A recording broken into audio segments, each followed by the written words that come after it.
Noctara, a city where monsters don't hide. They rule. Gangs owned the streets. Corrupt men owned the law. And fear belonged to one name. They thought he was dead. They prayed he was dead. But tonight, someone made a mistake. Because when predators disappear, people forget why they were feared.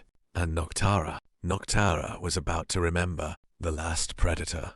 The story begins. The last predator. Rain slammed against the streets. Cold wind. Broken neon lights flickered like they were dying. Midnight. The kind of night where smart people stayed inside. Because after midnight, Noctara changed. Different rules. Different monsters. Even cops stopped acting brave. Matter of fact, most cops disappeared after dark. Nobody wanted problems with the people running this city. Then, a black car rolled slowly into an abandoned train station. No fancy convoy, no bodyguards, no security team, just one car, one driver, and one man sitting in the back. Silence. The driver looked nervous, real nervous. He kept checking the mirror, not because the man looked scary. Nah, it was worse than that. The guy looked empty, calm, like nothing surprised him anymore. Like violence meant nothing. Like death was just another Tuesday. The car stopped. The driver cleared his throat. We're here. No answer. Rain tapped against the window. Still silence. Then, the back door opened. Slowly, black boots touched the ground. A long black coat moved in the rain. Tall figure, sharp jawline, dark gloves, cold eyes. No jewelry, no expensive chains, no flashy gangster nonsense. Just presence. The type of presence that made people uncomfortable. For no reason. The driver swallowed. You sure you want to get off here? This area's messed up, man. No answer. The man looked at the city skyline. Noctara. Still broken. Still rotten. Still filthy. Like nothing had changed. Then finally, he spoke. Low voice. Cold. Calm. Fear never leaves places like this. The driver blinked. What? The man grabbed a black duffel bag. Heavy bag. Real heavy. Closed the door. Started walking. The driver leaned out. Hey, at least tell me your name. The man stopped, just for a second. Didn't even turn around. Then, Raiden. And damn, something about the way he said it didn't feel normal. Didn't sound like an introduction. Felt more like a warning. Then he disappeared into the rain, like a ghost. Meanwhile, on the other side of Noctara, music blasted through a nightclub called Velvet Hell. Yeah, real classy name. Except there was nothing classy about this place. Drugs, money, girls, violence, and men pretending to be kings. This club belonged to one man, a guy people feared more than the police. Dante Moretti, one of Noctara's biggest gang leaders. Cruel dude. Real cruel. The kind of man who smiled before ruining lives. And tonight, he was in a damn good mood because somebody owed him money. A young guy kneeled on the floor, bleeding, shaking, terrified. Please, I swear I'll pay. Dante laughed, slow, mocking. Oh, you'll pay? That's cute. The whole room laughed. Dante crouched down, grabbed the guy's chin. You know what your problem is, kid? You thought fear had limits. Then, boom, a bodyguard smashed a hammer into the guy's hand. A scream echoed through the club. Pure pain, blood everywhere. The room laughed harder. Dante stood up, adjusted his suit, sipped his drink. Anybody else wanna owe me money? Silence. Nobody moved. Smart choice. Then, the lights went out. Complete darkness.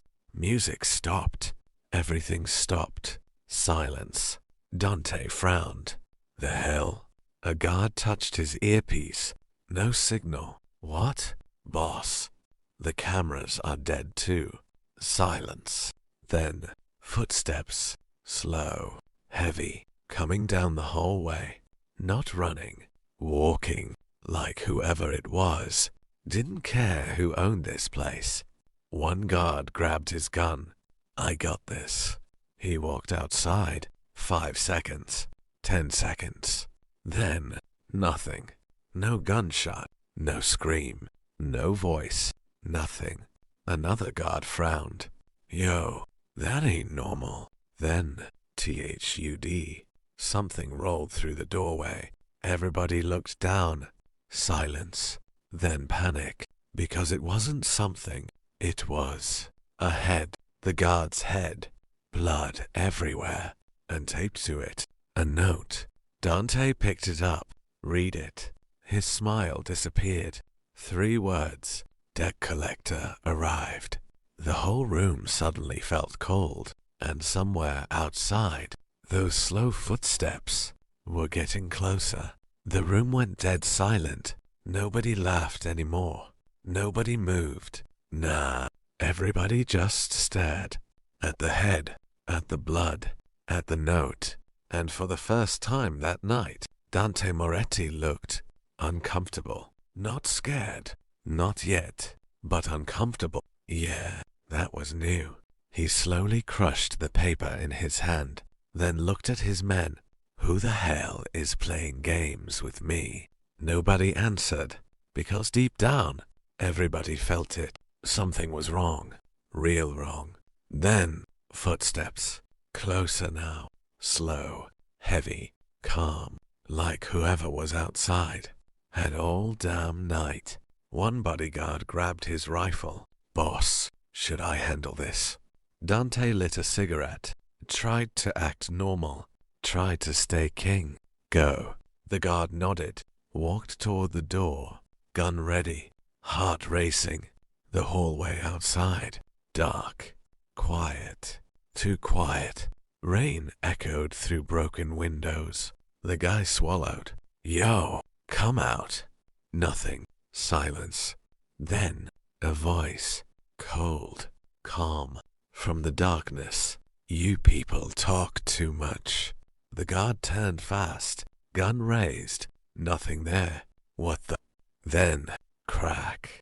The sound of bone breaking. Fast. Clean. The rifle dropped. The man collapsed. Didn't even get a scream out. Just silence.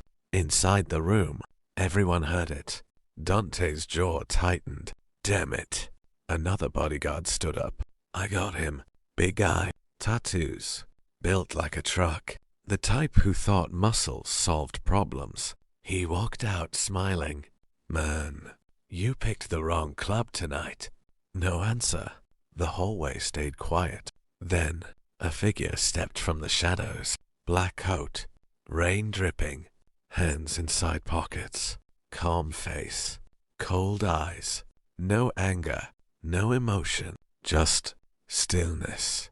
The bodyguard laughed. Seriously? You the dude causing all this? Raiden said nothing. The guy smirked. Nah, this gotta be a joke. You alone? Still silence. The bodyguard cracked his neck. Big mistake, buddy. Raiden finally looked at him. Once. That was it. One look. And somehow, the smile disappeared from the bodyguard's face. Because those eyes didn't look human. Not angry. Not crazy. Just empty. Like this man had already imagined 10 different ways to end him. Then Raiden spoke. Quiet. Cold. Walk away. The guy blinked. Then laughed hard. Oh, you serious? Nah, man. You got guts. But you in the wrong city. He swung first. Big mistake. Real big. Because before the punch even landed, Raiden moved. Fast. Too fast. One step. One shift. Then, boom. Elbow to the ribs. Sharp. Precise. The bodyguard froze. Couldn't breathe. Eyes wide. Then, crack. Knee shattered. The guy dropped, screaming. And before he could even process the pain, Raiden crouched beside him, calm as ever, like none of this meant anything. Then quietly said, wrong move. Inside the room, Dante heard the screaming. His cigarette stopped halfway. The whole room got tense.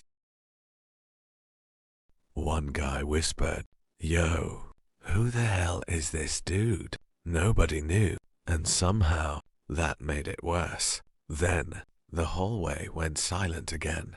No screaming, no fighting, nothing.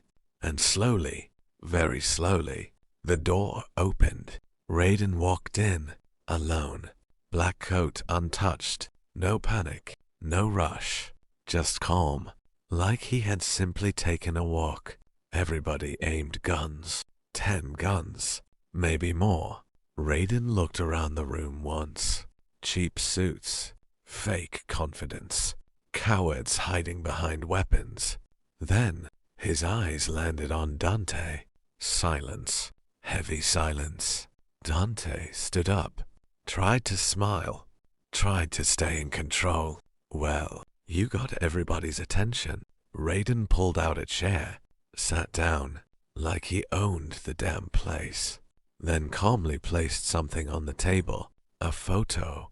Dante looked at it, and suddenly his face changed, because the photo showed a dead man, an old man, someone Dante buried months ago, someone nobody was supposed to know about. Raiden leaned back, voice low, cold.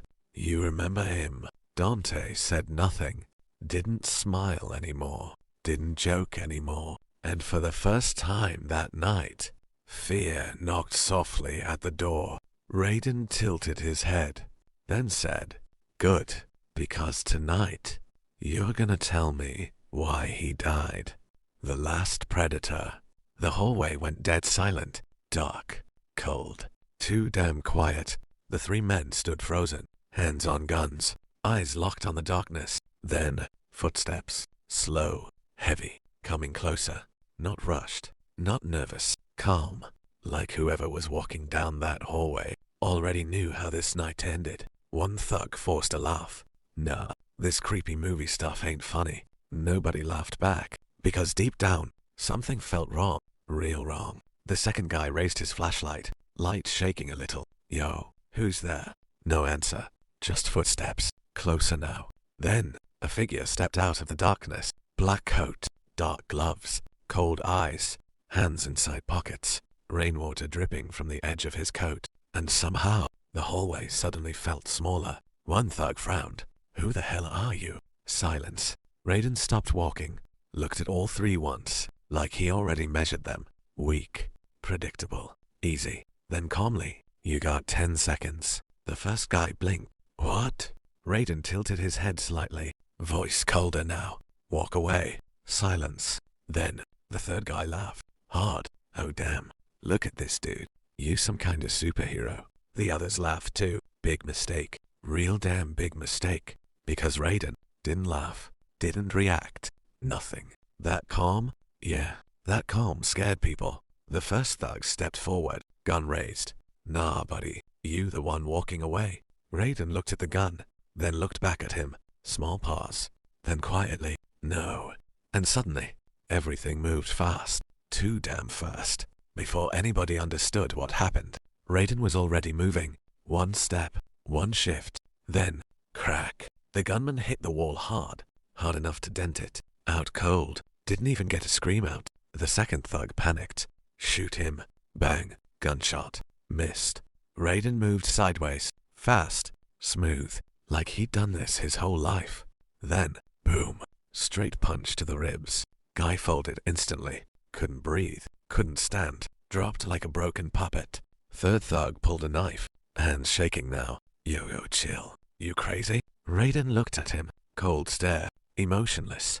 Then, "You had 10 seconds. The guy ran. Straight panic. Didn't even try fighting anymore. Just turned and bolted. Smartest decision all night. Raiden let him go. Didn't care. Because cowards usually spread fear better than dead men. Silence returned. Bodies on the floor. Hallway destroyed. Then, a sound. Soft. Behind the apartment door. Someone crying. Small movement. Fear. Raiden looked at apartment 307, then knocked once. Gentle. Real gentle. Completely different from 5 seconds ago. Inside, the girl froze, heart racing, because tonight, too many people knocked on that door, and every single one wanted something. She grabbed the kitchen knife tighter, voice shaking. Go away. Silence. Then, a calm voice. Low, quiet. I'm not here to hurt you. She frowned, didn't trust it. Nobody sounded calm in Noctara, not after midnight. Who sent you? Small pause. Then, no one. I knew Elias. And suddenly, everything stopped. Silence. Because nobody knew Elias. Nobody. At least nobody dangerous. The girl slowly stepped toward the door, still scared, still shaking. Then quietly, how do you know him? Raiden looked down for a second, like memory hit him, then calmly said, he saved my life. Silence. Heavy silence. Inside, the girl slowly unlocked the door, just enough to peek, and the second she saw him, black coat, cold face, calm eyes, no fear, no greed, no anger. Something felt different, but before either of them could speak, a voice echoed from downstairs, loud, panicked. He's here. Call Dante. Call everybody. Then, car doors slammed outside. Dozens. Too many damn cars. Raiden looked through the broken hallway window. Black SUVs. Armed men. A whole damn army. The girl's face turned pale. Oh my god. They found me. Raiden stayed calm. Of course he did. Then quietly, how many usually come? The girl looked confused. What? Raiden glanced outside again. At least 30 men. Guns. Masks. No amateurs. Then, for the first time tonight, a tiny smile crossed his face. Cold. Dangerous. And somehow, that smile felt terrifying. Then calmly, guess they finally sent enough.